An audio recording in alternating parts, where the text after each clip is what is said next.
નમસ્કાર મિત્રો, સ્વાગત છે અમારી યુટ્યુબ ચેનલ ઓલવેઝ હેપીમાં.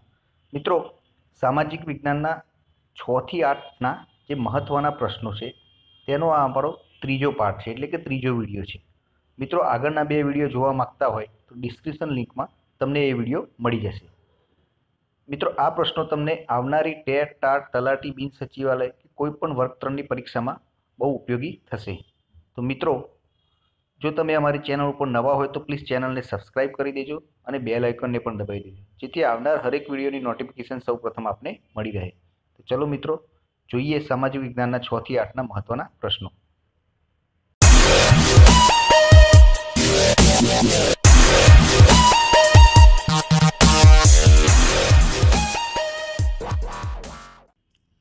તો મિત્રો, આ રહ્યા આપણા સામાજિક વિજ્ઞાનના ધોરણ 6ના પ્રશ્નો, જેમાં 5મો પાઠ આવ્યા છે ગુજરાત ખેતી, ઉદ્યોગ અને પરિવહનને લગતા પ્રશ્નો. ફર્સ્ટ ક્વેશ્ચન, ખેતી એ કેવી પ્રવૃત્તિ છે? પ્રાથમિક. ગુજરાત ભારતમાં બાજરીના વાવેતરમાં કયા નંબરે છે? તો બાજરીના વાવેતરમાં ગુજરાત ભારતના બીજા નંબરે છે. ગુજરાતમાં બાજરીનું સૌથી વધુ ઉત્પાદન કયા જિલ્લામાં થાય છે? તો બાજરીનું સૌથી વધુ ઉત્પાદન બનાસકાંઠા જિલ્લામાં થાય છે. અમદાવાદના ભાલ પ્રદેશના કયા ઘઉં પ્રખ્યાત છે? તો અમદાવાદના ભાલ પ્રદેશના ભાલિયા ઘઉં પ્રખ્યાત છે. ગુજરાતમાં ડાંગરનું સૌથી વધુ ઉત્પાદન કયા જિલ્લામાં થાય છે? તો યાદ રાખજો મિત્રો, ખેડા જિલ્લામાં ડાંગરનું સૌથી વધુ ઉત્પાદન થાય છે. જુવારના છોડનો મુખ્ય ઉપયોગ જણાવો. તો પશુઓના ખોરાક તરીકે. ગુજરાતમાં મગફળીનું સૌથી વધુ ઉત્પાદન કયા જિલ્લામાં થાય છે? તો જૂનાગઢ જિલ્લામાં મગફળીનું સૌથી ઉત્પાદન થાય છે. ગુજરાતનો કયો પ્રદેશ લાંબા તારના ઉત્તમ પ્રકારના કપાસ માટે જાણીતો છે? તો ભરૂચ પાસે આવેલ કાનમ પ્રદેશ લાંબા તારના ઉત્તમ પ્રકારના કપાસ માટે જાણીતો છે. ભરૂચ પાસે આવેલ કાનમ પ્રદેશ. ભારતમાં ગુજરાત કપાસના ઉત્પાદનમાં કયું સ્થાન ધરાવે છે? તો આખા ભારતમાં ગુજરાત કપાસના ઉત્પાદનમાં પ્રથમ સ્થાન ધરાવે છે. ગુજરાતના કયા જિલ્લાઓમાં શેરડી સૌથી વધુ થાય છે? તો સુરત, નવસારી અને સૌરાષ્ટ્ર જિલ્લાઓમાં શેરડી સૌથી વધુ થાય છે. ગુજરાતમાં સૌથી વધુ તમાકુ કયા જિલ્લામાં થાય છે? તો ચરોતર, ખેડા, વડોદરા આ જગ્યાએ સૌથી વધુ તમાકુ થાય છે. ગુજરાતના કયા ભાગમાં ફળફળાદીનો વિકાસ વધુ થયો છે? તો દક્ષિણ ભાગમાં ફળફળાદીનો વિકાસ વધુ થયો છે. સિંચાઈ કોને કહે છે? તો સામાન્ય રીતે આપણે ત્યાં કુવાઓ, બોર, નાના મોટા બંધો દ્વારા કૃત્રિમ વ્યવસ્થાથી પાણીનું સિંચન કરવામાં આવે છે, તેને સિંચાઈ કહે છે. ચેક ડેમ કોને કહે છે? નદી, ઝરણા કે વહેણનું પાણી વહી જતું અટકાવવા તેની આગળ પાકો આડબંધ બાંધવામાં આવે તેને ચેક ડેમ કહે છે. ચેક ડેમ બાંધવાથી શું લાભ થાય છે? કુવા અને બોરના તળ ઊંચા આવે. ઉદ્યોગ કોને કહેવાય? એવું કાર્ય જેમાં કાચા માલનો ઉપયોગ કરીને જુદી જુદી વસ્તુઓ બનાવવામાં આવે તેને ઉદ્યોગ કહે છે. ઉદ્યોગના પ્રકારો કેટલા છે? કયા કયા? તો ઉદ્યોગના 4 પ્રકાર છે: ખેતી આધારિત ઉદ્યોગો, સમુદ્ર આધારિત ઉદ્યોગો, ખનિજ આધારિત ઉદ્યોગો અને વન પેદાશ આધારિત ઉદ્યોગ, એટલે કે ઉદ્યોગના 4 પ્રકારો છે. ગુજરાતમાં કાપડ ઉદ્યોગનું મુખ્ય કેન્દ્ર કયું છે? તો અમદાવાદ. મહેસાણામાં કઈ ડેરી આવેલી છે? તો મહેસાણામાં દૂધસાગર ડેરી આવેલી છે. અમૂલ ડેરી ક્યાં આવેલી છે? અમૂલ ડેરી આણંદમાં આવેલી છે. બનાસ ડેરી ક્યાં આવેલી છે? બનાસ ડેરી પાલનપુરમાં આવેલી છે. સાબર ડેરી ક્યાં આવેલી છે? સાબર ડેરી હિંમતનગર આવેલી છે. સિમેન્ટ ઉદ્યોગના વિકાસ માટે અગત્યનો કાચો માલ કયો છે? તો સિમેન્ટ ઉદ્યોગના વિકાસ માટે ચૂનાનો પથ્થર એ કાચો માલ છે અગત્યનો. પેટ્રોકેમિકલ ઉદ્યોગનું મુખ્ય કેન્દ્ર કયું છે? તો વડોદરા.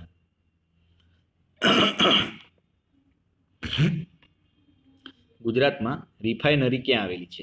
તો વડોદરા નજીક કોયલી ખાતે રિફાઇનરી આવેલી છે. રંગ રસાયણના કારખાના ક્યાં આવેલી છે? તો વલસાડ અતુલ ખાતે રંગ રસાયણના કારખાના આવેલ છે. ટાઇલ્સનો ઉદ્યોગ ક્યાં વિકસ્યો છે? તો મોરબીમાં ટાઇલ્સનો ઉદ્યોગ વિકસ્યો છે. શાર્ક માછલીના તેલને શુદ્ધ કરવાની રિફાઇનરી ક્યાં આવેલી છે? તો વેરાવળ ખાતે શાર્ક માછલીના તેલને શુદ્ધ કરવાની રિફાઇનરી આવેલી છે. ગુજરાતના કાગળ બનાવવાનો ઉદ્યોગ ક્યાં સ્થપાયો? બારેજડી અને રાજકોટ ખાતે. પરિવહનના મુખ્ય કેટલા પ્રકારો છે? કયા કયા? પરિવહનના 3 પ્રકારો છે: જમીન માર્ગ, જળ માર્ગ ને હવાઈ માર્ગ. જમીન આધારિત પરિવહનના કેટલા પ્રકાર છે? સડક માર્ગ ને રેલ માર્ગ, બે પ્રકાર. ગુજરાતમાં આંતરરાષ્ટ્રીય હવાઈ મથક ક્યાં આવેલું છે? આંતરરાષ્ટ્રીય હવાઈ મથક ગુજરાતમાં અમદાવાદ ખાતે આવેલું છે. ગુજરાતમાં કયા સ્થળોએ રોપવેની સુવિધા છે? તો ગુજરાતમાં 3 સ્થળોએ રોપવેની સુવિધા છે. પાવાગઢ, અંબાજી અને સાપુતારા. આ 3 સ્થળોએ રોપવેની સુવિધા છે. હવે પાઠ 6 સ્થાનિક સરકાર અને શહેરને લગતા પ્રશ્નો. સ્થાનિક સ્વરાજ્યની ચૂંટણીઓ દર કેટલા વર્ષે થાય છે? તો 5 વર્ષે થાય છે. નગરપાલિકાની કેટલી વસ્તીવાળા શહેરોમાં હોય છે? નગરપાલિકા કેટલી વસ્તીવાળા શહેરોમાં હોય છે? તો 15,000 થી 5 લાખ સુધીની વસ્તી હોય ત્યાં નગરપાલિકા હોય છે. નગરપાલિકાના વડાને શું કહે છે? તો યાદ રાખજો મિત્રો, નગરપાલિકાના વડાને પ્રમુખ કહે છે. નગરપાલિકાનો વહીવટ કરનાર અધિકારીને શું કહે છે? નગરપાલિકાનો જે વહીવટ કરનાર અધિકારી અને તેને ચીફ ઓફિસર કહે છે. ચીફ ઓફિસરની નિમણૂક કોણ કરે છે? તો ચીફ ઓફિસરની નિમણૂક રાજ્ય સરકાર કરે છે. મહાનગરપાલિકાની કેટલી વસ્તીવાળા શહેર હોય છે? મહાનગરપાલિકામાં 5 લાખ કે તેથી વધુ વસ્તી હોય ત્યાં જ મહાનગરપાલિકા હોય છે. અને મહાનગરપાલિકાના વડાને શું કહે છે? તો યાદ રાખજો મિત્રો, મહાનગરપાલિકાના વડાને મેયર કહે છે. મેયરની ચૂંટણી દર કેટલા વર્ષે થાય છે? તો મેયરની ચૂંટણી 2.5 વર્ષે થાય છે. આ ઇમ્પોર્ટન્ટ છે કે મેયરની ચૂંટણી દર 2.5 વર્ષે થાય છે. મહાનગરપાલિકાનો વહીવટ કરનાર અધિકારીને શું કહે છે? તો જે મહાનગરપાલિકાનો વહીવટ કરતો હોય તેને મ્યુનિસિપલ કમિશનર કહેવામાં આવે છે. મહાનગરપાલિકામાં સૌથી વધુ મહત્વની સમિતિ કઈ છે? તો કારોબારી સમિતિ.